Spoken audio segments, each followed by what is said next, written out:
नमस्कार, महाकवरी न्यूज में स्वागत है आपका। मैं हूं आपके साथ सोनम। खबर भोपाल से। सुप्रीम कोर्ट के वकील प्रशांत भूषण का बयान। सुप्रीम कोर्ट में हमने इलेक्ट्रॉनिक बॉन्ड को लेकर चुनौती दी थी। कोर्ट ने 6 सालों में फैसला दिया और इलेक्ट्रॉनिक बॉन्ड को रद्द कर दिया। इलेक्ट्रॉनिक बॉन्ड के तहत दिए गए अधिक पैसे और घूसखोरी के तहत दिए गए अधिकतर दवाई कंपनियों ने पैसा दिया। भाजपा ने उन कंपनियों से सबसे ज्यादा पैसा लिया जो कंपनियां फर्जी दवाइयों में पाई गई। दुनिया का सबसे बड़ा घोटाला माना जा रहा है ये। इस घोटाले में कौन कौन शामिल, वो जांच के बाद जेल जाएंगे। एसआईटी इस मामले की जांच करे। जिन जिन पार्टियों ने इलेक्ट्रॉनिक बॉन्ड के तहत पैसा लिया उन पर जांच की जाए, उन पार्टियों पर केस हो। याचिकाकर्ता अंजनी भारद्वाज ने इलेक्टोरल बॉन्ड के तहत भाजपा पर लगाया आरोप। भारतीय टेलीकॉम कंपनी से 150 करोड़ का पैसा लिया गया और विंडो कंपनी ने 5 करोड़ रुपए दिए भाजपा को इलेक्ट्रॉनिक बॉन्ड के तहत। टीएमसी पार्टी को भी एक कंपनी ने इलेक्ट्रॉनिक बॉन्ड दिए। 7 कंपनियों की 1 लाख करोड़ के लॉस है इस इलेक्ट्रॉनिक बॉन्ड से। ईडी, सीबीआई, आईटी जैसी बड़ी एजेंसियों के भी नाम इस घोटाले में आ रहे हैं, इसीलिए एसआईटी इस मामले की जांच करे।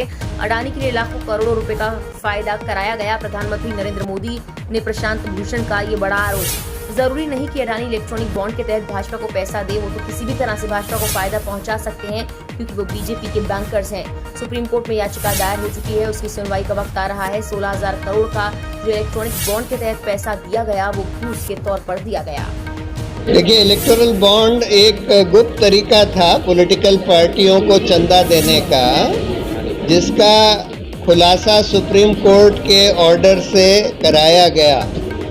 और जो खुलासा हुआ है उसमें जो सामने आया है इंफॉर्मेशन, वो ये दिखाता है कि अधिकतर इलेक्टोरल बॉन्ड जो 16,500 करोड़ के इलेक्टोरल बॉन्ड खरीद कर दिए गए, उसका अधिकतर पैसा घूस के तौर पर कंपनियों ने उन पार्टियों को दिया जो वो सरकारें चला रही थी, जिनके जरिए उन कंपनियों को कॉन्ट्रैक्ट दिए गए या उनके हक में पॉलिसी बदली गई, या फिर ईडी, आईटी, सीबीआई का एक्शन उनके ऊपर चल रहा था, उससे हाथ खींच लिया गया।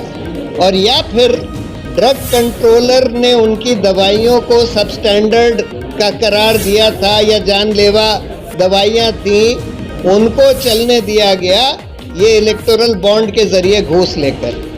और इसलिए इसको परकला प्रभाकर, निर्मला सीतारमण जी के हस्बैंड कहते हैं कि ये सिर्फ हिंदुस्तान का ही नहीं, विश्व का सबसे बड़ा घोटाला है।